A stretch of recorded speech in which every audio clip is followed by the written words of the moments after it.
Olá, eu sou o professor Carlos José e hoje vou falar para vocês sobre conhecimento religioso. No vídeo passado nós falamos sobre o conhecimento popular ou senso comum. É preciso que eu fale antes que conhecimento religioso, nesse caso, eu estou vendo o conhecimento religioso com olhos de cientista. Eu não estou discutindo religião, né? Estou falando que todo conhecimento ele pode ser classificado em 4 tipos e um desses tipos é o conhecimento religioso. Bem, o conhecimento religioso tem uma característica interessante, que ele é tão antigo quanto o conhecimento popular, ou seja, também remonta desde a época das cavernas. E como todo conhecimento, ele começou buscando algum tipo de explicação para uma pergunta. Então, um exemplo, né? Se você está na floresta e vê fumaça, a fumaça ela admite uma explicação natural. Ou seja, se tem fumaça, tem alguma coisa queimando. Logo, se tem fumaça, tem fogo. Então, a fumaça ela admite uma explicação natural, tem uma causa conhecida. Agora, outros fenômenos da natureza, na época das cavernas, né, nas épocas mais remotas, os homens não tinham explicação para aquilo. Então, por exemplo, né, por que a Terra treme? Né? Por que uma montanha explode e chove fogo? É o caso da erupção vulcânica. Por que o Sol e a Lua se escondem durante um tempo e daqui a pouco eles voltam? Né? Que é o eclipse solar e o eclipse lunar. Então, tudo aquilo que não tinha explicação natural, não tinha uma causa conhecida, o homem buscava uma explicação sobrenatural. E essa explicação sobrenatural é a mola propulsora para a existência dos primeiros mitos. Tá? Os mitos, eles trazem uma explicação, tranquilizam o homem, porque dão uma explicação para algo que ele não tem explicação. Ou seja, dão uma explicação para o inexplicável. Um exemplo bem interessante é um exemplo que vem da Índia, cerca de 3.000 anos antes de Cristo, que é uma explicação para o eclipse lunar.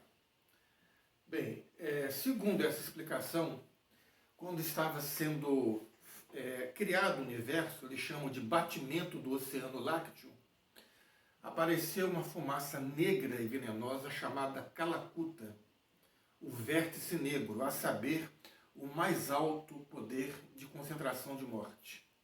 E Kalakuta disse, bebam-me. E o processo de batimento do Oceano Lácteo não pôde prosseguir até que Kalakuta fosse debelada. Então o deus Shiva, que estava sentado no lótus do universo, em posição magnificente, ele se aproximou e com as narinas ele sorveu toda aquela fumaça negra, sorveu Kalakuta e graças ao seu poder de yogi, ele manteve Kalakuta presa em um pedaço da sua garganta, razão pelo qual ele também é chamado de Nilakanta ou Garganta Azul. Depois que isso aconteceu, então começaram a aparecer do oceano cósmico várias formas de poder concentrado. Então, surgiu, por exemplo, as Apsaras, que são as ninfas, surgiu Lakshmi, que é a deusa da fortuna, surgiu o Ushrashraivas, que é o cavalo branco, também conhecido como relincho alto. Surgiu Kautsuba, que é a pérola das gemas, e outras entidades em número de 13. A última entidade a surgir foi o habilidoso médico dos deuses chamado Dhanvantari. E ele trazia em suas mãos uma xícara com o néctar da vida ou néctar da imortalidade, que era a lua. Aí, nesse momento, começou lá uma luta pela posse dessa preciosa beberagem. E um dos titãs que tinham surgido, chamado Rahu, ele tomou a xícara, né, e conseguiu tomar um pouco. Mas na hora que ele estava tomando, um outro deus chegou por trás e com a foice decepou a cabeça de Rahu. Bem, o que aconteceu foi que o corpo de Rahu, ele feneceu, ou seja, apodreceu. mas a cabeça já tinha tomado contato com a Lua e essa cabeça permaneceu imortal. E até hoje, Rahu procura a Lua no céu. Quando acha a Lua, ele a engole e a Lua passa pela sua boca e depois reaparece quando passa pela garganta. Eis a razão pela qual nós temos eclipses lunares. A gente sabe que a origem do eclipse lunar não é essa, né? Mas naquela época esse mito explicava muito bem isso, né? Era um mito muito maravilhoso, né? Explicava direitinho essa parte. Bem, o homem percebeu também que a natureza ela é sempre regida por ciclos, né? Então, se você pensar o ciclo das marés, o ciclo do dia e da noite, o ciclo das estações, ou seja, sempre tem ciclos, né, que são previsíveis. E a previsibilidade é algo bom para o ser humano, que o ser humano pode se programar. Mas acontece que alguns fenômenos, né, aconteciam e esses fenômenos não eram previsíveis, né, não fazia parte de um ciclo. Por exemplo, né, o chão tremer, erupção vulcânica. Então, quando acontecia algo que o ser humano tinha medo e não tinha explicação, ele acreditava estar diante de um Deus muito poderoso. Ele tinha que fazer algum tipo de sacrifício para poder aplacar a ira desse Deus, angariar a simpatia desse Deus. Então, eles faziam sacrifícios, né, de animais e sacrifícios humanos, inclusive. É importante notar que em algumas culturas, quanto mais importante era o sacrifício, maior era a graça alcançada, né? Então, razão pela qual alguns reis faziam com que seus filhos e filhas fossem oferecidos em sacrifício. Isso aconteceu, por exemplo, na Grécia Antiga, né? Segundo a mitologia grega. Então, uma dessas mitologias gregas explica o ciclo das estações, né? Segundo a mitologia grega, né? Deméter, que é a deusa grega da agricultura, ela era responsável, né, pela alimentação dos homens. Ela era irmã de Zeus e irmã de Hades, e também irmã de Poseidon, né? Deméter é o nome grego para Ceres, que é o nome romano. Zeus é o nome grego para Júpiter, que é o nome romano. Hades é o nome grego para Plutão. E Poseidon é o nome grego para Netuno. Esses são os deuses romanos. Então, a Deméter vivia, né, naquele tempo, o mundo era uma eterna primavera, porque não tinha nenhum problema, Deméter vivia sempre feliz, né? Então, o mundo era uma eterna primavera, então os homens tinham comida em abundância. Só que Deméter tinha uma filha muito linda chamada Perséfone. E a Perséfone estava andando nos campos com a colega dela e Hades, que era o tio dela, irmão de Deméter, se apaixonou pela Perséfone e arrumou um jeito de levá-la para conhecer o reino dele. E arrumou um jeito de enganá-la também, porque queria tomá-la como esposa. Levou ela lá para o Tártaro, né, o submundo, onde era o mundo dele, né, e ofereceu para ela uma romã que crescia no Tártaro. Ela comeu a romã, mas ela não sabia que todo aquele que come uma fruta do Tártaro deve viver lá, mesmo que seja um deus, porque ela ia manter a imortalidade, mas ela ia perder a juventude. Então, quando ela voltou lá de baixo do Tártaro, ela encontrou a mãe e a mãe perguntou: onde é que você estava? Eu estava lá com Hades. Você comeu alguma coisa lá? Comi. Ah, minha filha. Aí a Deméter ficou muito triste, porque ela sabia que todo aquele que come alguma coisa do Tártaro tem que viver lá, senão perde a juventude. Então, ela ficou muito chateada e foi procurar o irmão, que era o rei dos deuses, né, do Olimpo, Zeus, para fazer uma queixa contra o outro irmão, Hades. E Zeus falou: olha, eu não posso fazer nada. Quando nós ganhamos as guerras contra os titãs, nós dividimos, né, o mundo. Eu fiquei com o Olimpo, né, e a terra.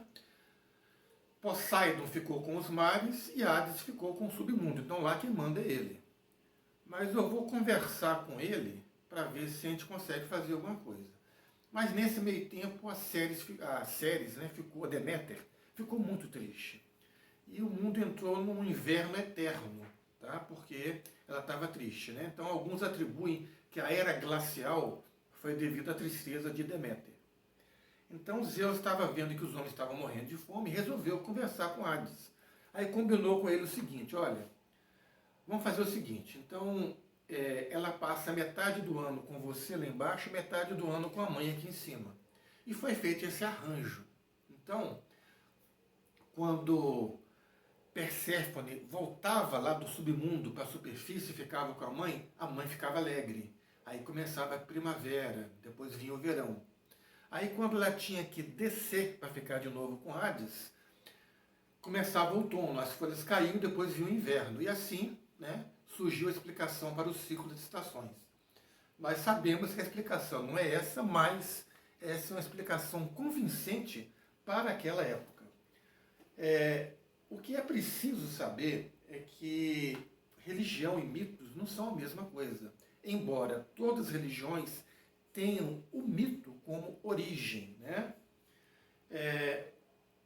Os mitos eles não passaram ainda pelo crivo do pensamento racional. A religião, sim. A principal diferença dos mitos para religiões são duas diferenças. A primeira é que na religião o homem não tem um papel passivo diante do sobrenatural. Pelo contrário, nas religiões eu sempre tenho homens extraordinários que fizeram alguma coisa em nome de Deus, como por exemplo Siddhartha, né, que virou o Buda, Moisés, Davi, Maomé. Então fizeram algo extraordinário em nome de Deus. Ou fizeram algo extraordinário como um Deus, que é o caso de Jesus Cristo. Bem, o que é preciso saber também, então, que essa é a primeira grande diferença. A segunda é que toda vez que tem uma manifestação do inexplicável nas religiões, essa manifestação do inexplicável, ela é uma metáfora, tá? Então, nesse sentido, os mitos que estão contidos nas religiões são metáforas. E muita gente não sabe o que é uma metáfora. Metáfora não é um fato. Metáfora é diferente. Por exemplo, se eu chego e falo para alguém que você é forte como um touro, isso não é uma metáfora, é uma comparação. Agora, se eu chego para alguém e falo, você é um touro, eu estou querendo quer dizer que a pessoa é forte, tá? Mas o fato de eu falar você é um touro parece um fato. E o fato das pessoas acreditarem que essas metáforas são coisas verdadeiras é que leva à criação de muitas religiões e muitas divisões entre as diversas religiões do mundo. Uma coisa que se deve saber é que existe uma diferença fundamental entre religiões ocidentais e religiões orientais, né? A maior autoridade do mundo em mitologia comparada, que foi Joseph Campbell, ele estudou todos os mitos e religiões do mundo e ele tem um livro que se chama O Herói de Mil Faces. E nesse livro ele tem uma frase muito interessante, em que ele fala assim: existem com certeza inúmeras diferenças entre os diversos mitos e religiões do mundo. Mas esse livro fala das semelhanças. E uma vez que você consiga compreender essas semelhanças, você vai perceber que as diferenças não são tão grandes como antes se supunha. Então, o que ele quer dizer com isso é que tem mais semelhanças entre religiões do que diferenças.